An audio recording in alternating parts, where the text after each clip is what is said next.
مقاصدنا واغفر لنا ما مضى يا واسع الكرم يا ربي بالمصطفى بلغ مقاصدنا واغفر لنا ما مضى يا واسع الكرم محمد سيد القولين والثقلين والفريقين من عرب ومن عجم يا ربي بالمصطفى بلغ مقاصدنا واغفر لنا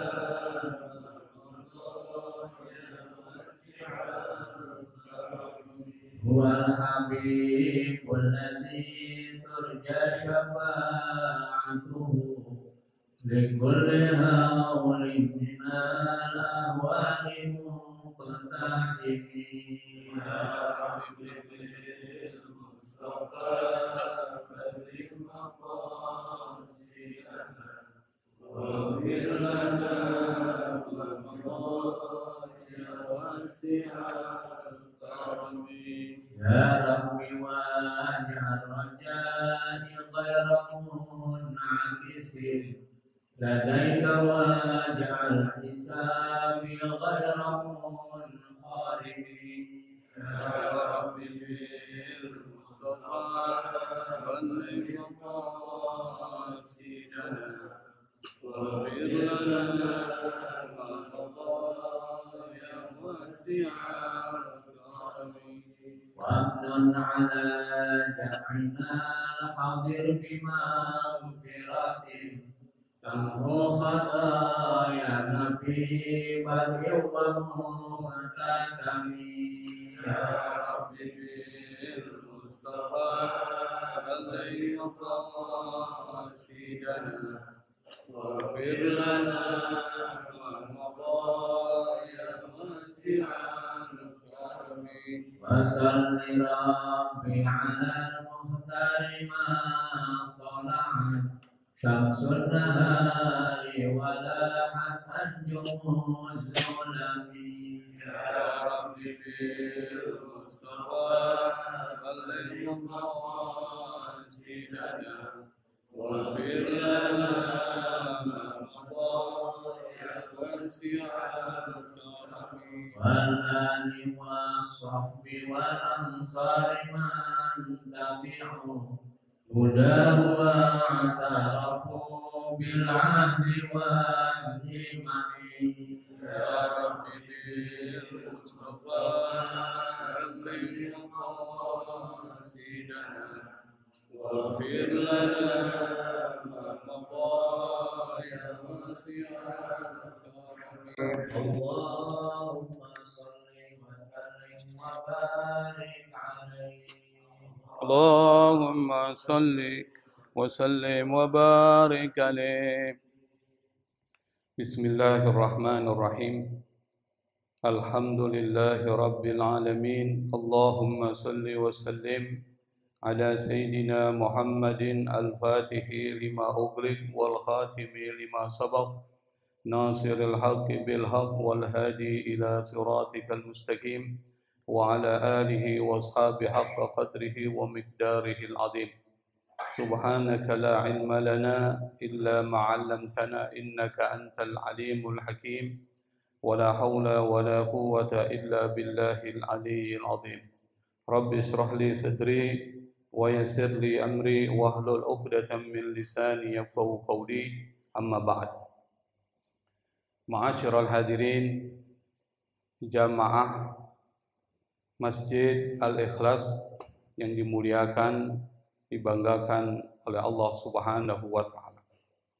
Alhamdulillah kita masih diberikan kesempatan oleh Allah Subhanahu wa taala digerakkan hati kita, diringankan langkah kaki kita di waktu yang penuh dengan keberkahan ini, di masjid yang penuh dengan kemuliaan ini, kita dengan izin Allah, dengan anugerah dari Allah, kita bisa berkumpul sebagai salah satu bentuk kewajiban kita kepada Allah Subhanahu wa taala, yaitu menuntut ilmu.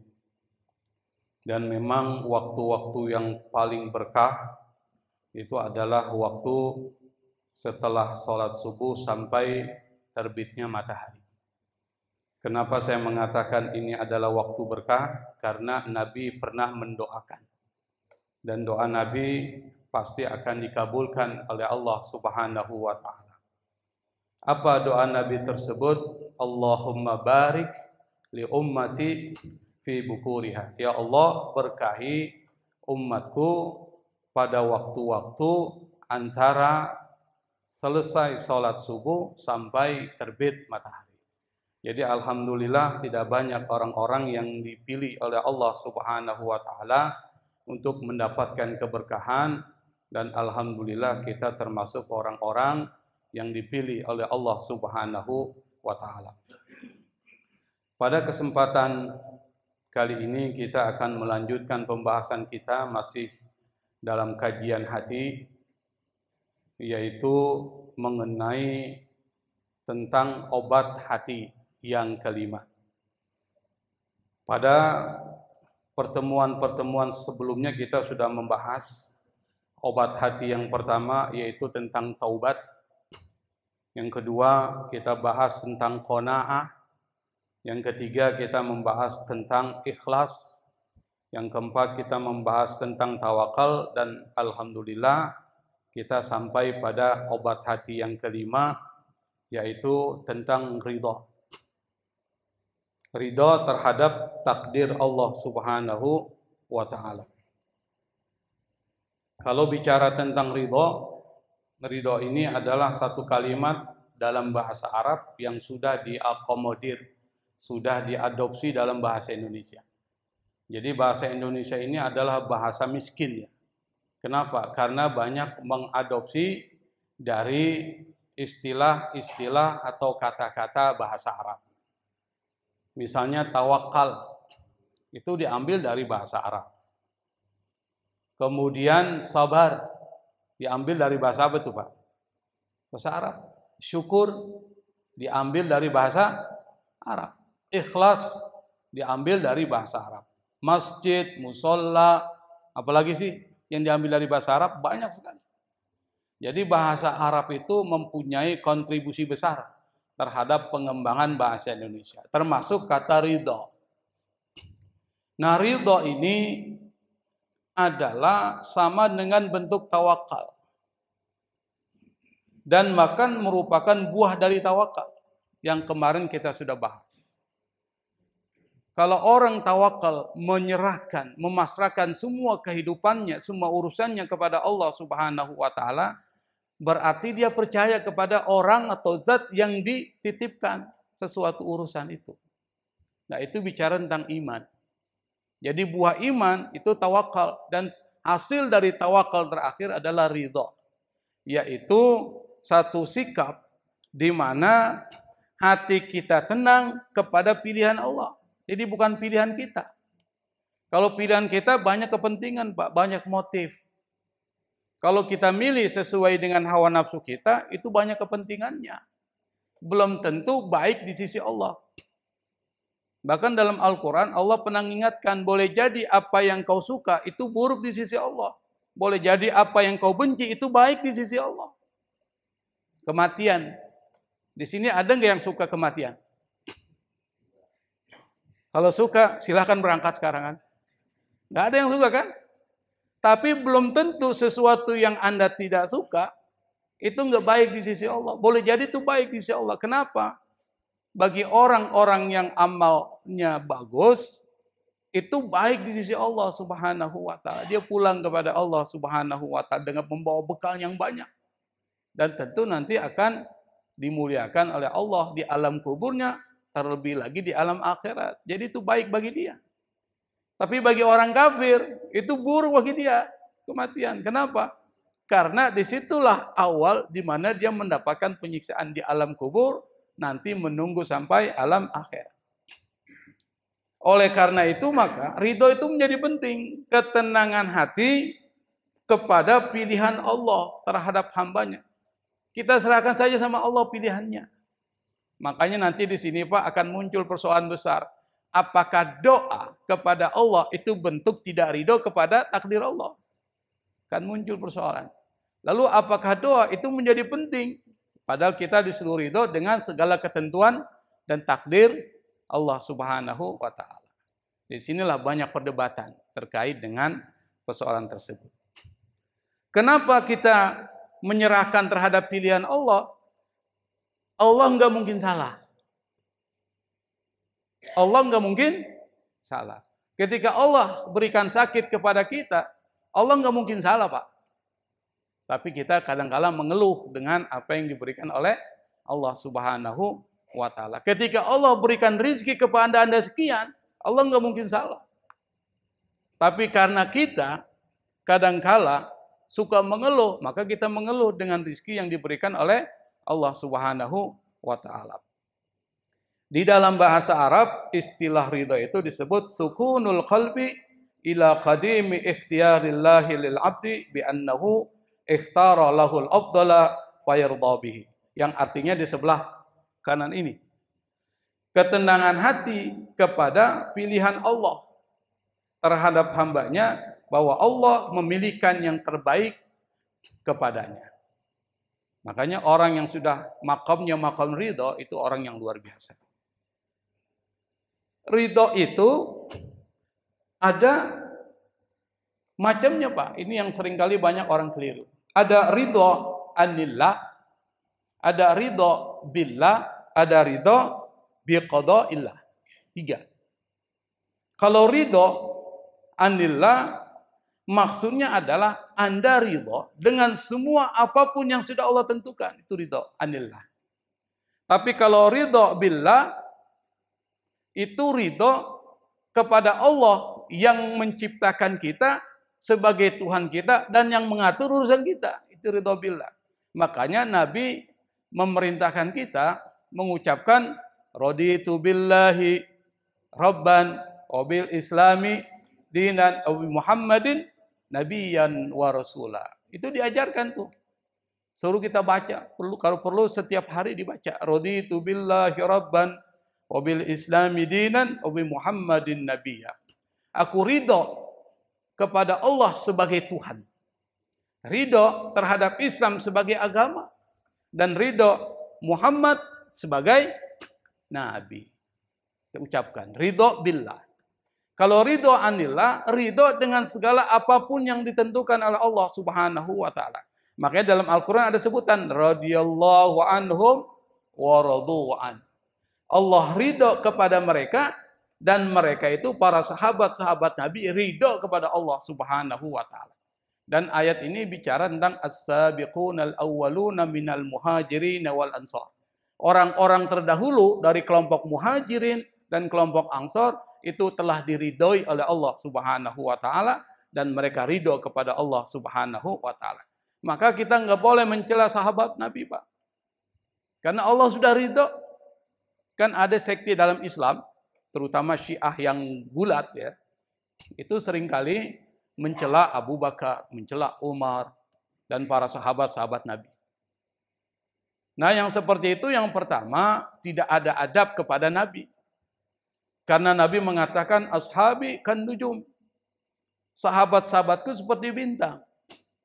Mereka punya kontribusi yang besar terhadap Islam dan membela terhadap Nabi. Bagaimana mungkin kita mencela mereka yang imannya itu nggak sebanding dengan iman kita. Setetes iman dari imannya para sahabat itu nggak sebanding dengan kita, Pak. Kita ini imannya nih yang kita punya itu nggak sebanding dengan setetes imannya para sahabat-sahabat Rasulullah SAW. Makanya tidak boleh kita menghina para sahabat. Bahkan ketika terjadi perselisihan di antara para sahabat-sahabat Nabi itu, Pak, sikap ahlu sunnah wal jamaah nggak boleh memberikan judgment, nggak boleh memberikan penilaian. Ada satu kaidah di dalam tauhid kita, ahlu sunnah wal jamaah mengatakan, wa ma jara bainas sahabi naskutu. Wa amma ajrul ijtihadi fanusbitu.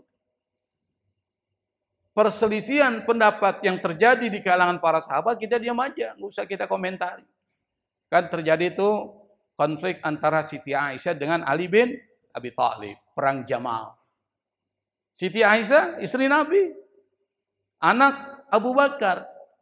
Ali keponakan Nabi dan juga menantu Nabi Muhammad SAW.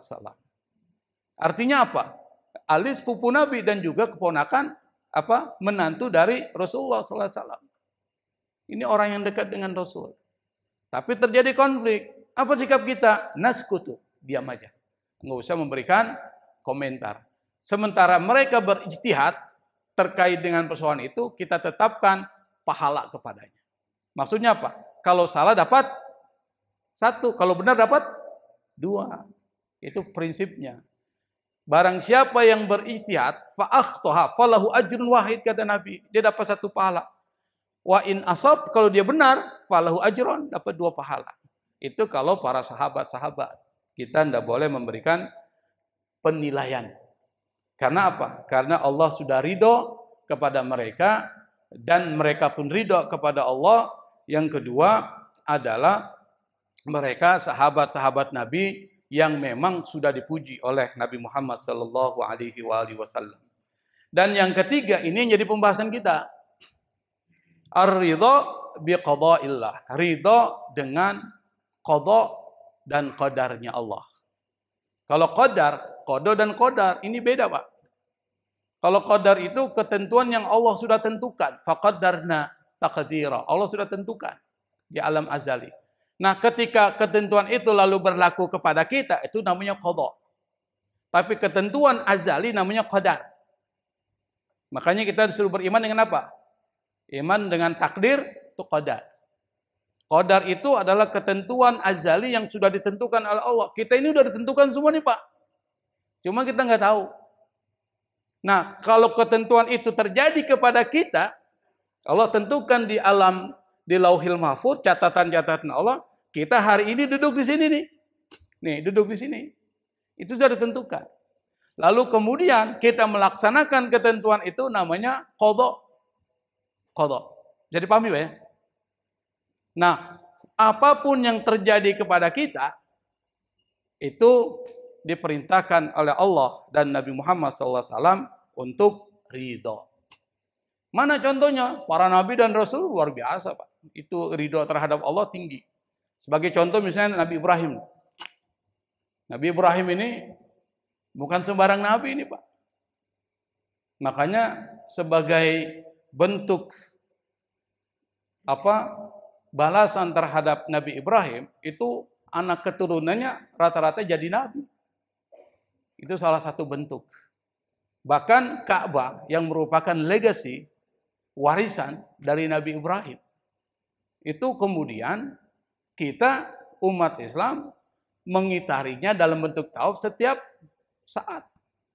Setiap saat. Apalagi pada saat bulan haji. Itu adalah warisan dari Nabi Ibrahim. Meskipun fondasinya sudah ada. Nabi Ibrahim hanya mengangkat saja. Tetapi itu praktek-prakteknya adalah praktek dari Nabi Ibrahim dan Nabi Ismail. Nah, ini yang perlu dipahami. Jadi Nabi Ibrahim bukan sekedar Nabi. Karena dari masih kecilnya perjalanan intelektualnya mencari Tuhan itu luar biasa. Kalau Anda baca misalnya surat Al-An'am itu, di situ ada cerita itu. Tentang Nabi Ibrahim, bagaimana dia mencari Tuhannya. Sampai dia melihat alam semesta ini, lalu dia memberikan kesimpulan. Nah, ini pelajaran buat kita, Pak. Kita harus gunakan otak kita, Pak. Dan mata kita, hati kita untuk mengamati apa yang ada di sekitar kita. Lalu memberikan kesimpulan. Dalam bahasa penelitian namanya observasi. Afala tubsirun. Apakah kalian tidak melakukan observasi? Nah, penting kita ambil dari perjalanan intelektual dari Nabi Ibrahim. Yang kesimpulannya ternyata keliru kan? Jadi ini memberikan satu pesan, tidak semua apa yang kita amati itu benar, Pak. Tidak semua apa yang kita pikirkan itu benar. Perlu adanya sesuatu yang memberikan arah kepada kita ke jalan yang benar, yang itu disebut dengan wahyu. Perlu. Makanya Nabi Ibrahim sampai kepada Allah itu adalah karena petunjuk dari Allah Subhanahu wa Ta'ala. Nah, setelah itu baru beliau diangkat sebagai Rasul. Saat diangkat sebagai Nabi dan Rasul, luar biasa apa yang dilakukan. Apa yang dilakukan, Pak? Dia ngajak orang-orang untuk mentauhidkan Allah, lalu kemudian dihancurkan berhala-berhala. Di situ terjadilah mujadalah, perdebatan. Dengan otak briliannya dari Nabi Ibrahim, dihancurkan semua berhala, cuma satu yang dibiarkan. Ini brilian otaknya. Karena nanti akan muncul pertanyaan. Nah, itu diceritakan dalam surat Al-Anbiya. Apa yang diceritakan oleh Allah itu ibrah, pelajaran, pesan moralnya harus diambil. Nah, apa kisah dari Nabi Ibrahim? Nabi Ibrahim memperlihatkan ridhonya kepada Allah luar biasa. Pada saat ketika penyembelihan Nabi Ismail. Tidak ada satupun orang yang berhasil, Pak, kalau diperintahkan untuk menyembelih anaknya. Anda bisa bayangkan, Nabi Ibrahim bertahun-tahun menunggu seorang anak. Ini bayangkan, Pak, ini bertahun-tahun menunggu seorang anak sampai Siti Sarah, istri pertamanya. Lalu kemudian mengambil seorang budak yang bernama Siti Hajar lalu dimerdekakan. Lalu kemudian menikahi Siti Hajar, melahirkan seorang putra yang dari Sarah dia nggak mendapatkan apapun sebelum menikah dengan Siti Hajar. Dapatlah seorang anak. Ketika anak ini sedang lagi, apa istilahnya, lagi lucu-lucunya, datang perintah untuk nyembelih Ismail. Kalau bapak yang seperti itu gimana, Pak? Bapak menikah lama nih, baru dapat anak. 15 tahun baru dapat anak. Tiba-tiba Allah suruh, korbankan anakmu. Apa yang bapak lakukan? Apa yang lakukan, Pak? Nggak mungkin berani dan nggak mungkin mau. Berat sekali. Tapi ini Ibrahim, karena ini perintah Allah, dia ridho dengan segala keputusan dan takdir Allah Subhanahu wa Ta'ala. Dia lakukan. Anaknya pun luar biasa ridho dengan apa yang diperintahkan Allah kepada Nabi Ibrahim. Semuanya ridho semua, Pak. Anaknya pun setuju. Nah, karena Allah, dunia ini adalah tempat di mana Allah menguji iman kita. Akhirnya Nabi Ibrahim lulus, diuji dengan ujian yang berat. Akibat lulus ujian yang berat itu, dapat reward dari Allah. Apa rewardnya? Dikasih lagi anak yang bernama siapa? Dari Siti Sarah. Ishak. Kata Ishak itu dari kata dhahika, tertawa, tersenyum. Kenapa dinamakan Ishak? Karena istrinya Nabi Ibrahim yang bernama Sarah, ketika diberitahu oleh malaikat Allah akan memberikan anak kepada dia, sementara umurnya itu sudah bukan umur lagi bisa melahirkan anak. Apa yang dilakukan? Mana mungkin orang seperti saya ini bisa melahirkan anak, umur saya sudah seperti ini. Akhirnya dia tertawa dengan apa yang menjadi kabar dari malaikat. Nah, tertawanya itulah kemudian setelah lahir Nabi Ishak disebut dengan Ishak dhahika. Tertawa, tersenyum. Maka muncullah Ishak. Nah, dari Ishak inilah kemudian lahir para nabi dan rasul. Dari Ishak. Siapa? Nabi Ishak punya anak siapa? Ada yang tahu? Namanya Bobby. Oh, Bobby. Namanya Yakub. Nah, ini ada Ishak di sini nih. Namanya Yakub. Habis Yakub siapa lagi? Dari Yakub itu punya 12 anak. Yang jadi nabi satu. Siapa? Yusuf. Nah, nanti dari istri yang kedua yang namanya Lea itu nanti punya 6 anak. Salah satunya namanya Lewi. Lewi nanti punya anak keturunannya Nabi Musa dan Nabi Harun. Keturunan Lewi itu. Itu Nabi Ishak semua. Sementara dari Yahuda, anak dari Nabi Yakub, dari istri kedua yang bernama Lea, itu nanti lahir. Siapa? Bani Yahud. Orang-orang Yahudi. Dari situ. Nah, lalu kemudian di situ muncul para nabi. Baik yang disebutkan atau tidak disebutkan dalam Al-Quran siapa? Nabi Daud, Nabi Sulaiman, Nabi Zakaria, Nabi Yahya. Itu semua keturunan Bani Israil termasuk Nabi Isa alaihi wassalatu wassalam. Itu yang disebutkan. Yang tidak disebutkan banyak. Siapa? Samson. Sam'un. Akhirnya difilmkan di Betawi, Samson Betawi. Sam'un punya kekuatan kan, kelemahan. Tapi kita kan orang Betawi kreatif nih. Kelemahannya Samson Betawi di mana? Bulu ketiak. Itu kreatif sekali. Kalau Sam'un kalau tidak salah rambutnya. Ini lebih logis. Nah, ini bulu ketiak. Kreatif sekali film di Betawi itu. Termasuk Siti Hajar. Siti Hajar, ini kan Siti Sarah cemburu dengan Siti Hajar. Udah punya anak ini, istri keduanya. Cemburu. Akhirnya Nabi Ibrahim bawalah Siti Hajar. Perjalanan jauh dari Palestina, Pak. Anda bisa bayangkan perjalanan jauh nih. Dari Palestina atau dari mana lah. Lalu kemudian sampai ke lembah yang tidak ada apapun di situ. Biwadin ghairi zar'in inda baitikal muharram, disebutkan dalam surat Ibrahim. Di satu lembah tidak ada tumbuh-tumbuhan, tidak ada tanaman dekat Masjidil Haram, dari Baitul Haram, dekat Ka'bah nanti. Siti Hajar dengan anak dibawa ke situ. Setelah itu Nabi Ibrahim tinggalkan dia. Anda bayangkan ditinggalkan di tempat yang nggak ada air, nggak ada tanaman, tandus dan gersam. Kalau istri kita seperti itu bagaimana, Pak? Oh, itu bisa nyap-nyap lu kemana-mana kan? Tapi Siti Hajar tanya, ini keinginanmu atau keinginan Allah? Ini keinginan Allah. Kalau ini keinginan Allah, saya ridho. Itu luar biasa. Akhirnya dari Nabi Ibrahim meninggalkan Siti Hajar, nanti akan lahir dari Bani Ismail. Namanya siapa? Nabi Muhammad sallallahu alaihi wasallam. Khataman nabiyyin wa mursalin. Sayyidu waladi Adnan. Penghulunya Bani Adam nanti. Makanya orang-orang yang mengatakan tidak boleh tuh berselawat dengan mengucapkan Sayyidina dalam sholat. Tidak ada dalilnya. Dalilnya itu Nabi mengatakan, ana sayyidu waladi Adnan wala fakhar. Aku adalah sayyid. Penghulunya anak cucu Adam wala fakhar. Kata Nabi, saya nggak perlu banggakan itu. Itu Nabi nggak perlu banggakan dengan nasabnya. Itu penting, Pak. Kita nggak perlu bangga dengan nasab kita. Nabi aja nggak bangga itu. Nah, kalau ada orang mengatakan Nabi tidak pernah memerintahkan kita berselawat mengucapkan Sayyidina, ya jelaslah. Kenapa? Nggak mungkin Nabi mengatakan Allahumma sholli ala Sayyidina Muhammad. Karena dia sendiri Nabi Muhammad. Logis nggak, Pak? Saya mengatakan ini, saya berdoa kepada Tuan Rusli. Pantas nggak saya bilang gitu, Pak? Itu ada kesombongan di situ. Wala fakhar.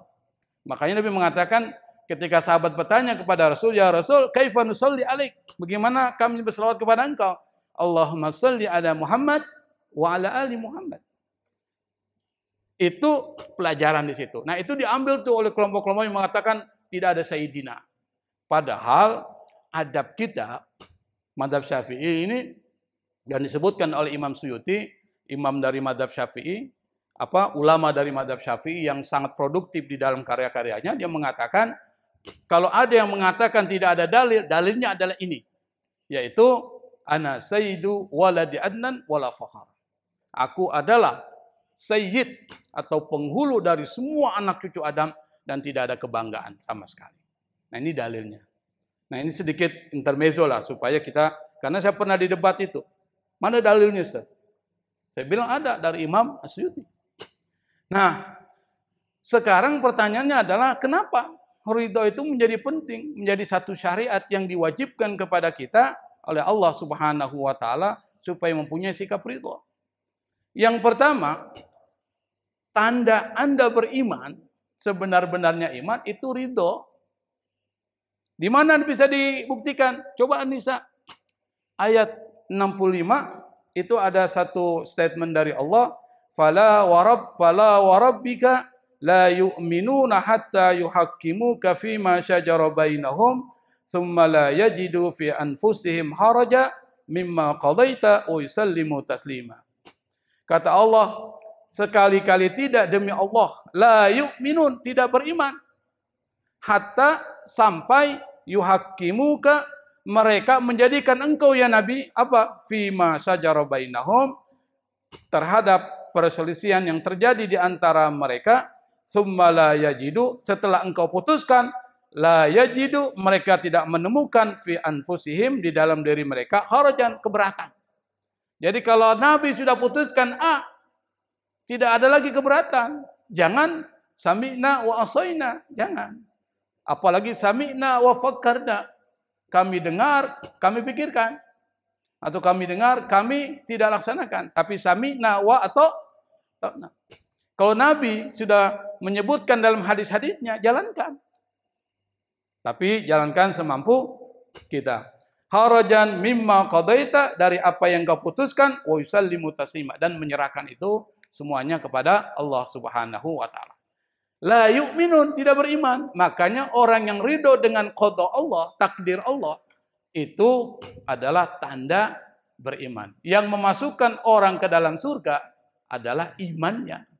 Bukti dari iman salah satunya adalah Anda ridho dengan segala ketentuan dan ketetapan dari Allah Subhanahu wa taala. Kalau kita mengeluh dengan semua yang Allah tentukan, iman kita question mark.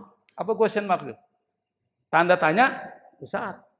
Anda dipertanyakan, Anda beriman nggak sih? Hampir sebagian besar kita seperti itu, Pak. Kita dikasih musibah, ngeluh. Baru kasih pusing aja sedikit, dan ngeluhnya kemana-mana. Ceritanya udah ke ujung dunia. Baru dikasih sedikit musibah. Nah, yang kedua, Anda ingin bahagia, maka salah satu caranya adalah ridho dengan segala ketentuan Allah. Dan itu sudah pasti, Pak. Saya beri contoh. Diberikan sakit nih, kita ridho. Enggak mengeluh, enggak ngapa-ngapain. Pokoknya kita serahkan sama Allah. Enak nggak Pak perasaan hati kita? Enak. Tapi kalau kita salahin satu, salahin B, salahin C, semuanya disalahin, dokternya disalahin, misalnya, itu hidup nggak tenang, panik, kejiwaannya itu terganggu, itu lebih mempengaruhi kesehatan. Makanya orang kalau sakit tenang aja, karena itu bisa mempercepat kesembuhan. Tapi kalau ternyata dia ngucapin kalimat-kalimat keluhan kepada Allah Subhanahu wa taala, itu malah memperburuk kesehatannya. Ini diajarkan oleh Nabi. Kata Nabi, min sa'adati ibni Adam ridahu bima qadallahu lahu. Salah satu tanda kebahagiaan manusia, anak cucu Adam, apa? Ridahu bima qadallahu lahu. Kata Nabi, dia ridho dengan segala ketentuan yang Allah putuskan kepadanya. Dia dikasih susah, dia ridho. Tapi jangan lupa ikhtiar. Itu loh, Pak. Jangan ridho doang. Udahlah, biar miskin-miskin aja. Sampai 7 turunan biar miskin. Jangan, harus Anda bekerja. Malu bekerja. Tapi setelah bekerja, lalu Allah kasih rizki. Qanaah. Menerima semua rizki dari Allah dengan rasa syukur. Tuh, begitu Allah ajarkan. Jadi jangan bahasanya pasrah dalam artian pasrah total, tapi pasrah disertai dengan ikhtiar. Nah setelah itu ridho dengan ketentuan Allah Subhanahu wa taala. Wa min syaqawati ibni Adam, di antara kecelakaan dari anak cucu Adam, apa? Tarkuhu, dia meninggalkan. Meninggalkan apa? Istikharatallahi, yang menjadi pilihan Allah. Allah sudah pilih buat dia A. Tapi dia enggak ikhlas, dia enggak ridho, dia mencari B, akhirnya sengsara dia. Wa min syaqawati ibni Adam, di antara kecelakaan dan celakanya ibnu Adam itu adalah sukhtuhu bima qadallahu lahu.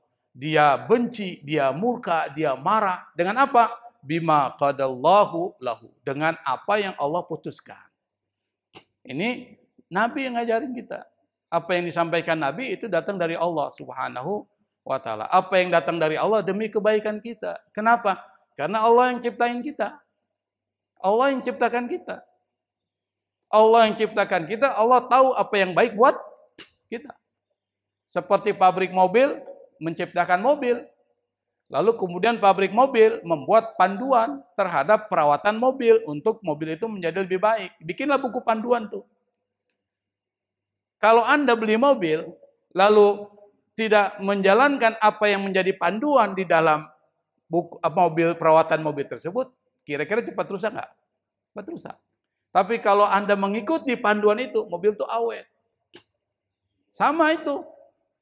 Allah ciptakan manusia, Allah tahu apa yang baik dan buruk buat manusia. Allah turunkanlah apa? Quran dan hadis. Ini semua dari Allah. Di situ ada syariat. Salah satu syariatnya adalah ridho dengan keputusan Allah. Allah sudah kasih jalan, ini loh. Kalau Anda mendapatkan sesuatu, ridho aja.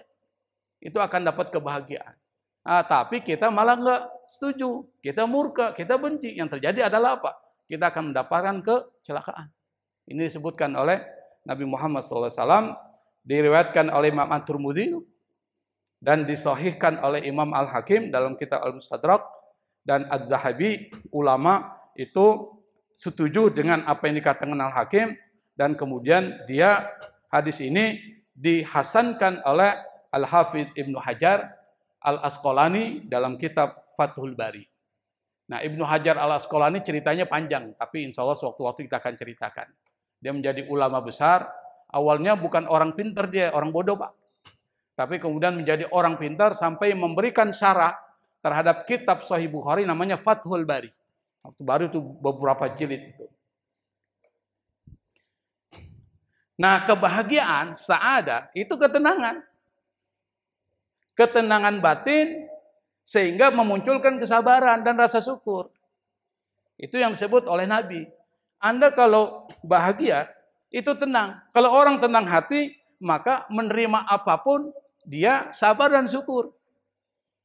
Ajaban li amril mu'min, kata Nabi, sungguh aneh urusan orang Islam. Kalau ditimpa musibah, dia bersabar, itu adalah kebaikan. Kalau ditimpa kesenangan, dia bersyukur, itulah kebaikan. Jadi bagi orang Islam nggak ada sesuatu yang buruk Pak, semuanya baik semua. Kalau disikapi dengan baik. Nah, salah satunya adalah ada satu kisah ini. Seorang sahabat Nabi namanya Abu Kilabah. Abu Kilabah termasuk juga perawi hadis. Tapi hadis yang diriwayatkan nggak banyak dia. Beda dengan 7 perawi hadis di zaman sahabat, itu dari Abu Hurairah sampai Jabir bin Abdullah itu yang banyak. Tapi kalau Abu Kilabah perawi hadis dari sahabat, tapi nggak banyak hadis yang diriwayatkan.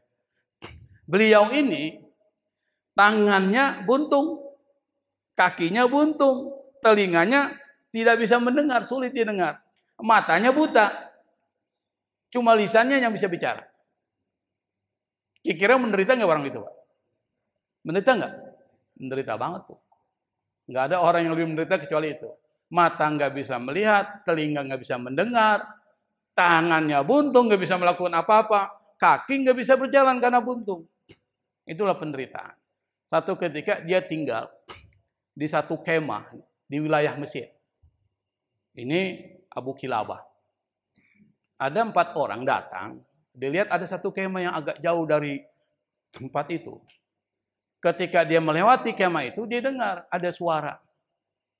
Ya Allah, saya berterima kasih terhadap semua nikmat yang kau berikan kepadanya. Kau masih memberikan lisanku untuk bisa berzikir kepada Allah. Yang ini tidak bisa diberikan oleh kepada banyakan orang. Ini 4 orang yang berjalan ini, dia mendengar kalimat itu. Akhirnya dia lihat di dalam kemah. Yang dia lihat itu Abu Kilabah, matanya buta, telinganya nggak bisa dengar, kakinya buntung, tangannya buntung. Apa kata orang tersebut? Dia mengatakan, apa yang kau syukuri? Tidak ada satupun yang bisa kau syukuri. Apa jawab Abu Kilabah? Abu Kilabah menjawab, saya masih diberikan lisan oleh Allah Subhanahu wa Ta'ala, yang lisan ini berzikir kepada Allah, itu saya syukuri. Dan saya masih diberikan seorang anak yang membantu saya menyuapi makanan dan mengantar saya ke masjid. Nah, bayangkan Pak. Dia masih syukur itu Pak. Sabar dan syukur. Bayangkan sudah sabar, syukur lagi. Akhirnya dia bilang, tapi sudah 3 hari ini anak saya kok nggak muncul-muncul. Yang biasa nyuapi saya makan. Dia udah lemes nih. Lalu dia bilang kepada orang tersebut, bisa nggak kau carikan anak saya di mana dia? Akhirnya dicari Pak. Oleh 4 orang itu, ternyata anaknya sudah mati Pak. Ada di gundukan pasir, diterkam oleh singa. Mati. Baliklah dia. Mau bilangin nggak enak. Lalu dia bilang dengan bahasa yang bagus. Nah ini perlu kita contoh. Kalau kita mau beritahu orang, jangan langsung to the point. Kasih dikit bunga-bunganya dikit tuh. Kalau to the point orang bisa tersinggung Pak. Saya kaget. Apa? Dia bilang, kau pernah dengar cerita Nabi Ayub nggak? Iya pernah. Nabi Ayub itu diberikan kekayaan, lalu kemudian kekayaannya diambil oleh Allah.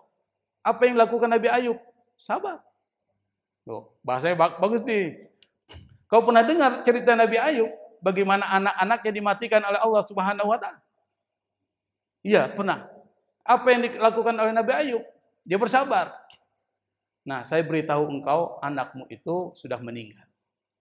Sedih dia. Setelah dia dengar anaknya sudah meninggal, dia sedih. Nah, kesedihan itulah kemudian mengantarkan dia kepada meninggal. Apa yang bisa dipetik dari Abu Kilabah ini, sahabat Nabi yang paling sabar? Adalah apapun yang menimpa dia sabar dan tetap bersyukur. Karena pasti masih ada nikmat yang Allah berikan kepadanya. Meskipun banyak penderitaan, tapi masih ada nikmat. Mungkin saya lihat wajah-wajah penuh penderitaan di sini semua kan? Misalnya rezekinya kurang, tapi masih ada nikmat apa? Bisa hadir di majelis ini, kaki masih bisa berjalan, mata bisa melihat, telinga masih mendengar. Syukuri apa yang ada. Jangan komplain terhadap yang tadi itu, yang ada yang disyukuri. Itu yang dilakukan oleh Abu Kilabah. Yang berikutnya adalah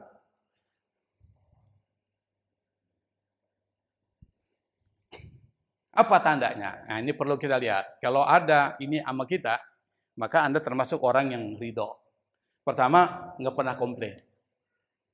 Hidup ini dijalani saja. Semuanya diserahin sama Allah. Kalau orang menyerahkan semua kepada Allah, no complain at all. Tidak ada komplain sama sekali.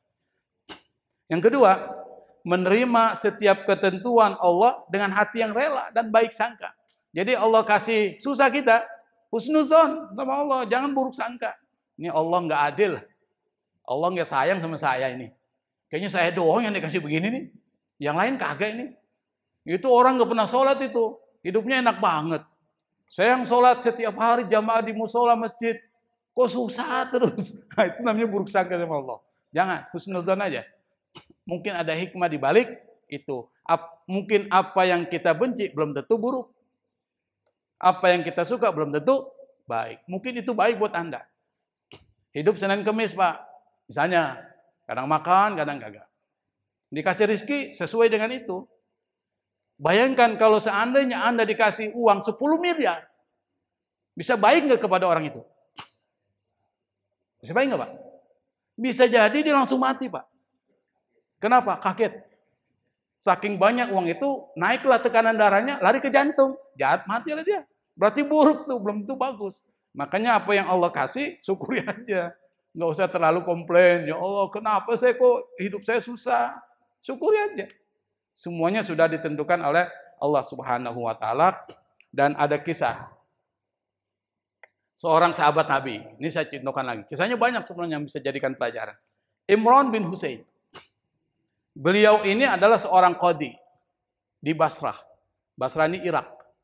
Dia seorang qadhi, seorang perawi hadis, dan juga seorang muallim di Basrah, di masjid-masjid di Basrah. Jadi dia seorang yang memutuskan hukum, hakim di sini.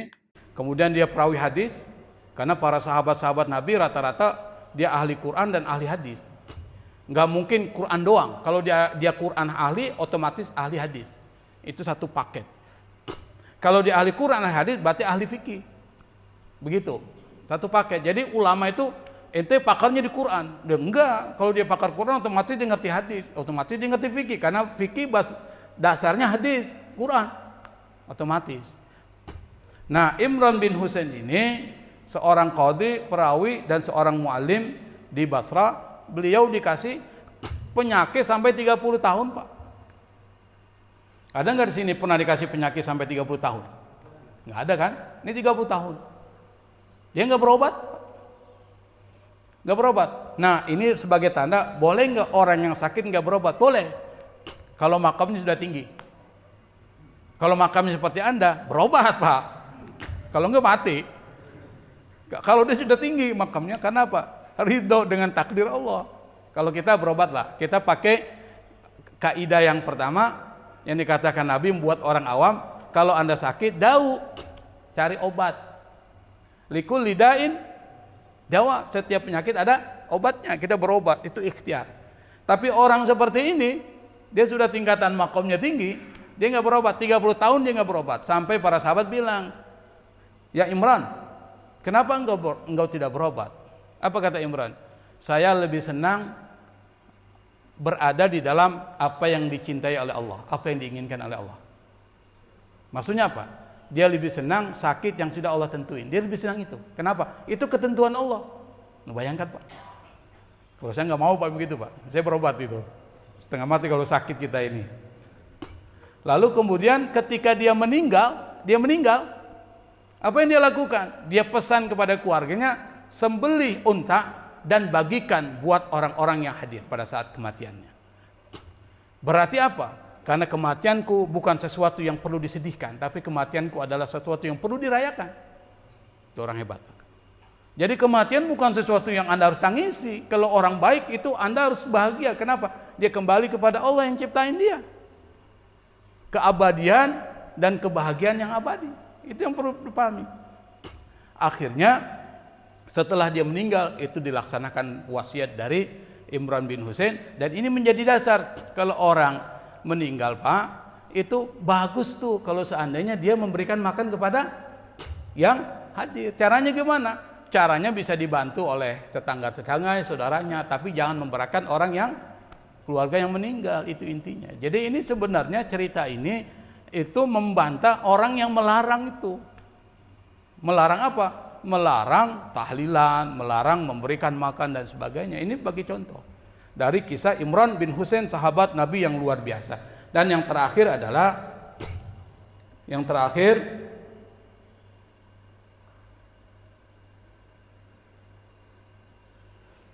pertanyaan penting Pak. Yang terakhir adalah umat Islam ini umat yang akan lepas dari doa. Itu penting. Ad-doa silahul mu'min. Doa itu senjatanya orang beriman. Nah, ada satu doa, yang doa ini minta kepada Allah supaya kita dijadikan orang yang ridho. Dan doa ini adalah doa yang dilakukan, disenandungkan oleh seorang khalifah dari Bani Umayyah, namanya Umar bin Abdul Aziz. Dia seorang ulama, seorang khalifah, seorang zuhud, ahli zuhud dan ahli sufi. Umar bin Abdul Aziz yang disebut dengan Al-Umar Ats-Tsani. Disebut dengan Umar yang kedua karena memang dia mempunyai karakter seperti Umar. Yang kedua, dia disebut dengan Al-Khalifah Al-Khamisah, khalifah yang kelima. Kenapa? Karena akhlaknya sama dengan 4 khalifah itu. Ini Umar bin Abdul Aziz. Beliau mengajarkan satu doa. Doanya apa? Allahumma raddini bi qada'ik. Ya Allah, jadikan aku ridho terhadap ketentuanmu. Wa barik li fi qadarik, dan berkahi aku dalam setiap takdirmu. Hatta la uhibba, sampai aku tidak suka ta'jila syai'in akhartahu, engkau menyegerakan sesuatu lalu engkau tangguhkan, atau engkau menangguhkan sesuatu lalu engkau mempercepat. Artinya apa? Jadikan itu berjalan seperti apa adanya, sesuai dengan ketetapanmu. Jadi nggak perlu lagi kita, ya Allah berikan rezeki yang banyak ini misalnya. Lalu kita kemudian mintanya seperti minta apa? Kita minta ridho terhadap segala ketentuan Allah Subhanahu wa Ta'ala. Nah, ini pesan-pesan yang saya pikir penting untuk kita jalankan. Semoga kita diberikan kekuatan oleh Allah Subhanahu wa Ta'ala untuk bisa berakhlak dengan akhlak Nabi. Salah satunya adalah ridha dengan segala takdir dan ketentuan Allah Subhanahu wa Ta'ala. Wallahul musta'an, wallahul muwaffiq ila aqwamit thariq, wal afwa minkum. Wassalamu alaikum warahmatullahi wabarakatuh.